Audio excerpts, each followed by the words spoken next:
Os principais experimentos e postulados da mecânica quântica. A expressão mais empolgante de se ouvir na ciência a que anuncia novas descobertas. Não é eureka, achei, mas estranho. Isaac Asimov. A grande novidade é que na física quântica todos os objetos são representados não como coisas determinadas, mas como ondas de possibilidades. No entanto, quando as medimos ou observamos, nunca vemos possibilidades, vemos um evento real. Esse é o efeito do observador ou da consciência. Vamos compreender como os cientistas chegaram a essas conclusões, entendendo os principais experimentos e postulados. Experimento da dupla fenda, realizada pela primeira vez em 1805 por Thomas Young. Imagine que uma onda incida sobre um anteparo opaco, onde haja duas fendas. Quando a onda atinge o anteparo, passa através das duas fendas. Cada uma das fendas passa, então, a ser fonte de um novo movimento ondulatório, ou seja, surge uma nova onda em cada fenda. Essas duas novas ondas se encontram e interferem entre si. Em algumas regiões elas se somam e em outras elas se anulam mutuamente, o que se explica pelo fenômeno de interferência de ondas, colocando-se agora um segundo anteparo, distante do primeiro, onde iremos detectar a intensidade da onda que o atinge. Observa-se como resultado uma figura que alterna franjas, com máximos e mínimos da intensidade da onda. Esta é a chamada figura ou padrão de interferência. Vamos agora repetir a mesma experiência com a diferença que ao invés de ondas, incidimos partículas sobre o primeiro anteparo, como se estivéssemos emitindo bolas de gude sobre o anteparo. O que ocorre nesta nova situação é a presença de duas concentrações distintas de partículas atingindo o segundo anteparo. Este seria o resultado esperado pela física clássica. Entretanto, quando esta experiência é feita com partículas como elétrons ou fótons, objetos quânticos, ocorre o inesperado. Forma-se no segundo anteparo uma figura de interferência de ondas. Ainda mais estranha é a repetição desta mesma experiência com apenas uma partícula. Ela passa pelo primeiro anteparo e atinge o segundo em apenas um ponto. Vamos então repetir esta mesma experiência um número enorme de vezes. O resultado é que em cada experimento o ponto de detecção no segundo anteparo é diferente. Entretanto, sobrepondo todos os resultados obtidos nos segundos anteparos, da cada experiência obtém-se novamente a mesma figura de interferência da figura anterior. Assim, mesmo falando de apenas uma partícula, nos vemos obrigados a associá-la a uma onda para que possamos dar conta de característica ondulatória presente no nosso exemplo. Por outro lado, devemos relacionar esta onda à probabilidade de se encontrar a partícula em um determinado ponto do espaço, para podermos entender os resultados de uma única experiência de apenas uma partícula. Os resultados desta experiência definiram o princípio básico da física quântica, o princípio da dualidade onda-partícula que determina que partículas atômicas possam comportar-se tanto como corpos materiais, quanto como ondas. Esse experimento já foi realizado usando-se, em vez de partículas subatômicas, moléculas com mais de 100 átomos, objetos bem maiores, e o resultado foi o mesmo. Outro fato intrigante ocorre quando tentamos determinar por qual fenda a partícula passou. Para resolver esta questão podemos proceder fechando uma das fendas para ter certeza que ela passou pela outra fenda. Outra surpresa, a figura de interferência é destruída, dando lugar a apenas uma concentração bem localizada de partículas, a daquelas que passam pela fenda aberta. Portanto, ao montarmos um experimento que evidencia o caráter corpuscular da matéria, destruímos completamente o seu caráter ondulatório, ou seja, o oposto ao caso com as duas fendas abertas. Este fato define o princípio da complementaridade. Isto acontece porque as naturezas ondulatórias e corpusculares do elétron não podem ser simultaneamente determinadas. A tentativa de determinar uma inviabiliza a determinação da outra. Dependendo de como são examinadas ou observadas, as partículas podem se comportar como partículas ou como ondas. Uma partícula é um objeto independente, sólido com uma localização específica no espaço. As ondas, por outro lado, não. São sólidas e não estão num determinado local, mas espalhadas. No estado de onda, elétrons e fótons, partículas de luz, não têm localização precisa, existem como ondas de probabilidade. No estado de partícula, essa onda colapsa, produzindo um objeto sólido, localizado no espaço e no tempo. Assim, a diferença está na observação ou mensuração. Elétrons que não são medidos ou observados comportam-se como ondas. Submetidos à observação, colapsam na forma de partículas e podem ser observados. Ondas de elétrons são ondas de probabilidade. O aspecto de onda de um único objeto quântico é transcendente, por isso nunca o vemos manifesto. Quando localizarmos o elétron, ao descobrir através de qual fenda ele passou, revelamos-lhe o aspecto de partícula. Nos casos em que não o localizarmos, ignorando a fenda pela qual ele passou, revelamos-lhe o aspecto de onda. Assim, um elétron passa por ambas as fendas ao mesmo tempo, mesmo quando o fóton já passou pelo primeiro anteparo, antes que seja registrado como passou-se partícula ou onda, e faça-se uma mudança na S-fenda S, ele refletirá o estado final da S-fenda S. Isso é o que se chamou de experimento de escolha retardada, proposta por John Wheeler. Os fótons respondem instantânea e retroativamente até a nossa opção retardada. O fóton se comporta como queremos, mesmo que já tenha passado pela S-fenda S. Isso significa que a consciência do observador está entrelaçada à consciência do fóton. Isso mesmo, o fóton também tem consciência. O estado ondulatório da matéria.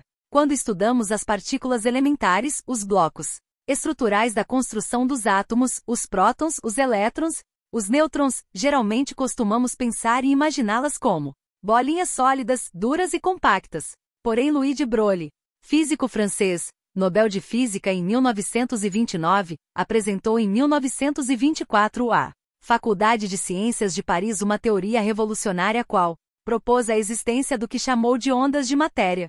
A princípio, os físicos da época não levaram muito a sério essas ideias por não haver dados experimentais que as apoiassem.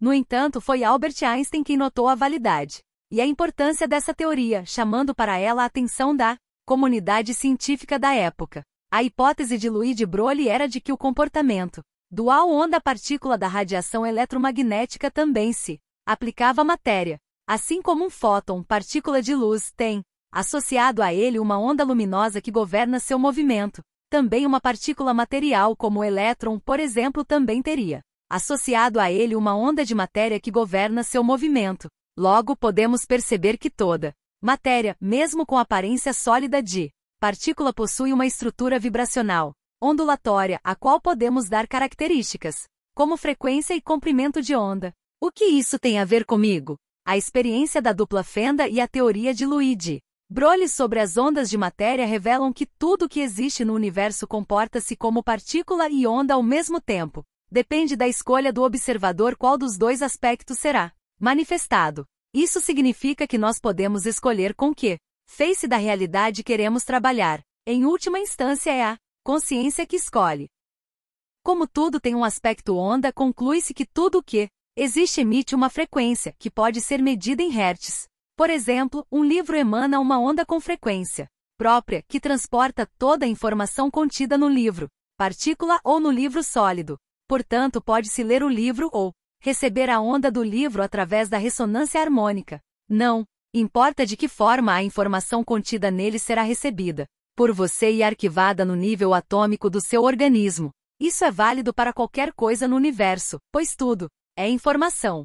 Qualquer curso, matéria escolar, manual, habilidade, pensamento, sentimento, emoção, pessoas, arquétipos, eventos passado, presente, futuro, etc. O princípio da incerteza de Heisenberg consiste no enunciado da mecânica quântica formulado, inicialmente em 1927, pelo físico alemão Werner Heisenberg, Nobel de Física em 1932, que diz que não podemos medir simultaneamente a posição e o momentum, velocidade de uma partícula. No nível quântico, sempre que se mede uma propriedade como a velocidade, não é possível ter uma medida precisa de outras, como a posição. Não importa o grau de sutileza ou de avanço da tecnologia, é impossível penetrar no véu que encobre a exatidão. Quanto mais nos focalizarmos em uma propriedade, mais a medição da outra se perde na incerteza. No mundo atômico, se podemos determinar com exatidão as condições iniciais do movimento, não podemos determinar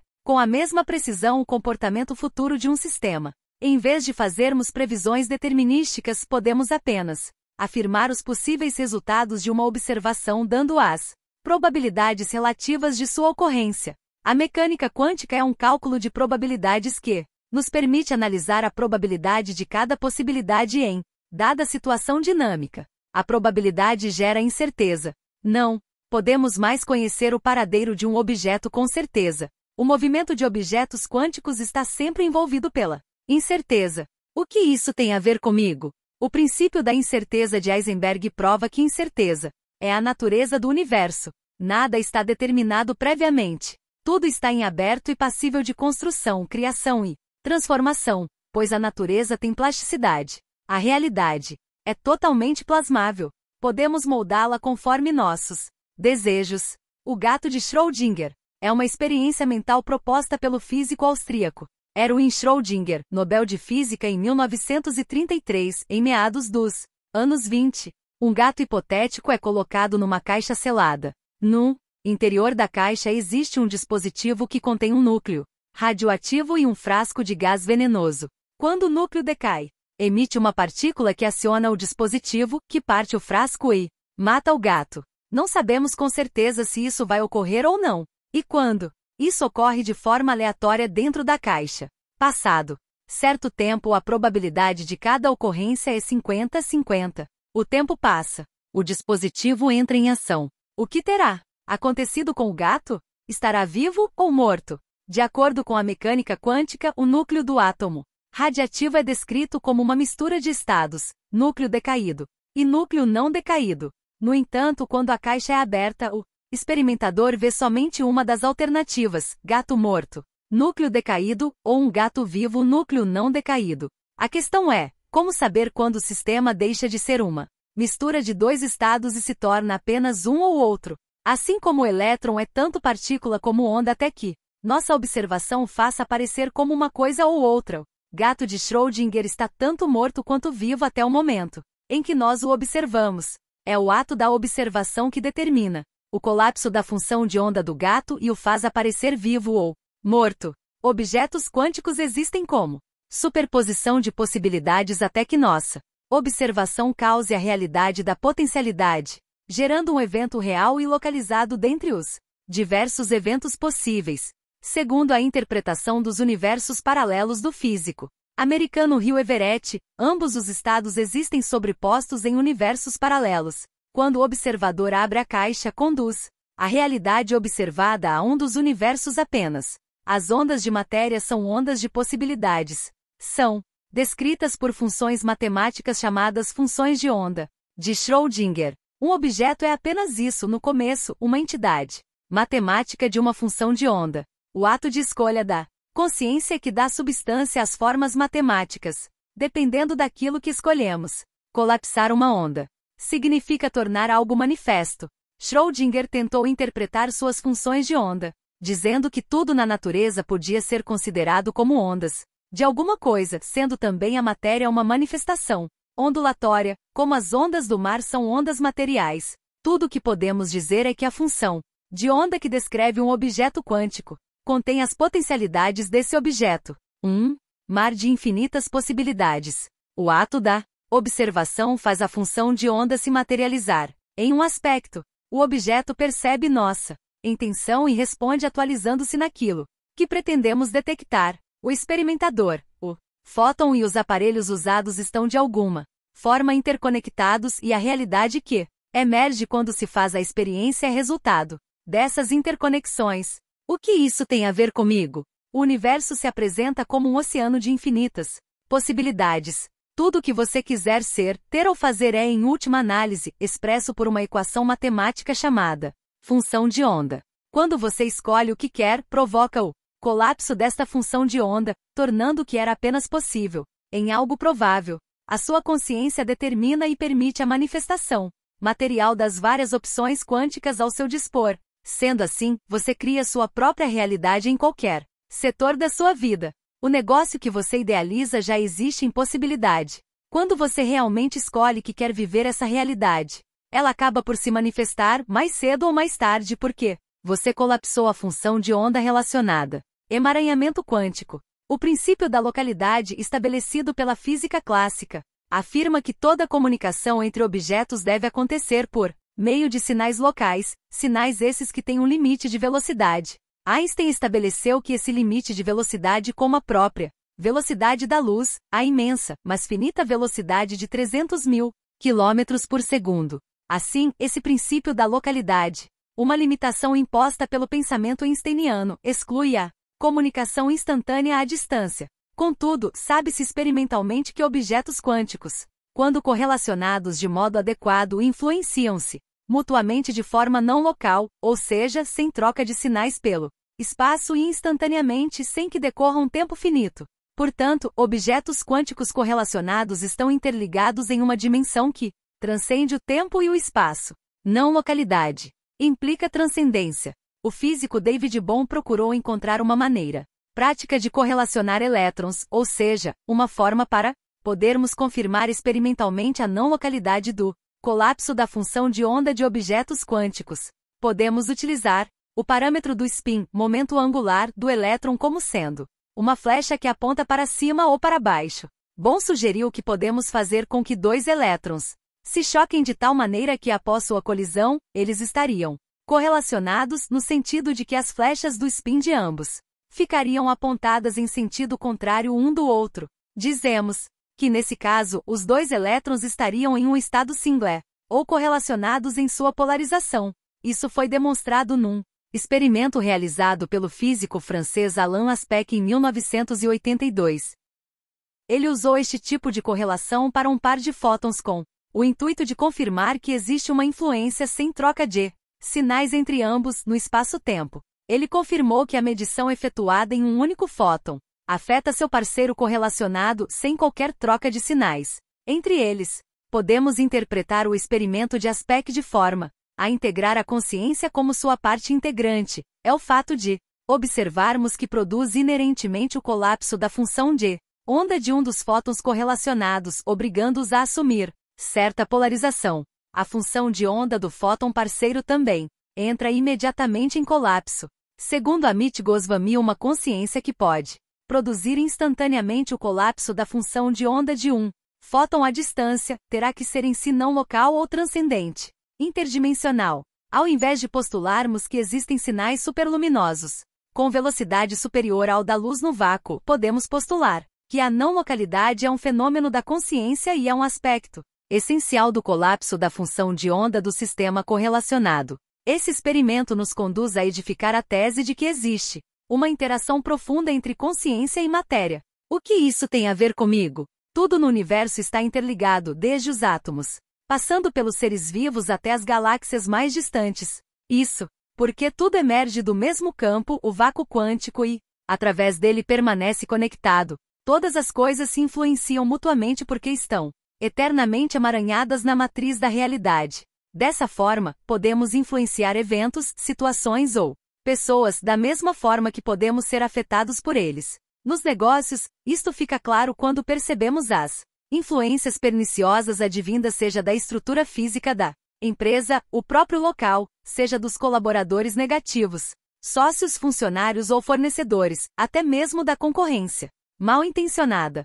Sabendo disso, podemos mudar o jogo de influências ao nosso favor, eliminando a negatividade e implantando condições positivas que propiciarão o crescimento sustentado dos negócios e de todas as pessoas envolvidas. Efeito Zenão quântico. O efeito Zenão quântico ocorre quando a observação de um sistema impede que ele mude de estado, ao passo que se ninguém estivesse observando, ele mudaria. Demonstrou-se em laboratório que o ato de se observar um átomo de um elemento radioativo sem interrupção faz com ele fique nesse estado para sempre, sem que ocorra o decaimento nuclear normalmente esperado. Não há transição para outros estados. O observador congela a realidade e impede as transformações que poderiam ocorrer. É como se estivéssemos esquentando água em uma panela. Se deixarmos a panela tampada sem observar a água, ela ferve depois de 5 minutos. Mas se a cada 10 segundos levantarmos rapidamente a tampa para observar se ela já ferveu, demora um tempo muito maior para ferver. O que ocorre é que nossa observação interfere no sistema e altera sua evolução. A chave para entender o efeito Zenão quântico é lembrar que a cada observação ou medição, ocorre um colapso da onda quântica. Os sistemas em questão envolvem uma lenta transição de um estado para outro. Ao observar constantemente um sistema, provocam-se colapsos constantes para o estado inicial e ele nunca completa a transição para outro estado. O que isso tem a ver comigo? Quando você deseja algo como, por exemplo, um negócio próspero, deve apenas desejar e sentir que já conseguiu seu intento. Isto é, você deve acreditar que o negócio idealizado já existe e próspera incessantemente, sem nenhum traço de dúvida da sua parte. A dúvida paralisa o processo de manifestação. Apenas solte o que deseja.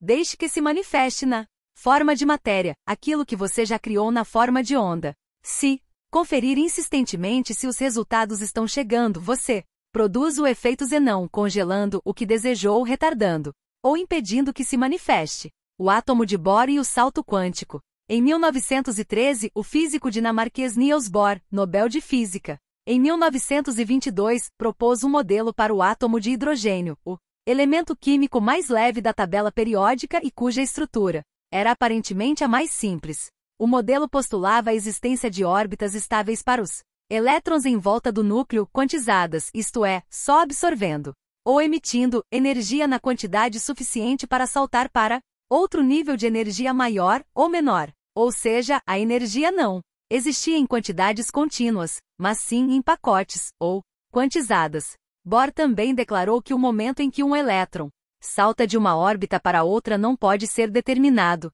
É uma questão de probabilidade. Além disso, quando um elétron salta de uma órbita atômica para outra inferior, emite uma discreta quantidade de energia luminosa fóton. Faz isso de forma descontínua, sem passar pelo espaço intermediário entre as órbitas. Isto é, ele desaparece de um lugar e aparece em outro, instantaneamente. Esse movimento descontínuo foi chamado de salto quântico.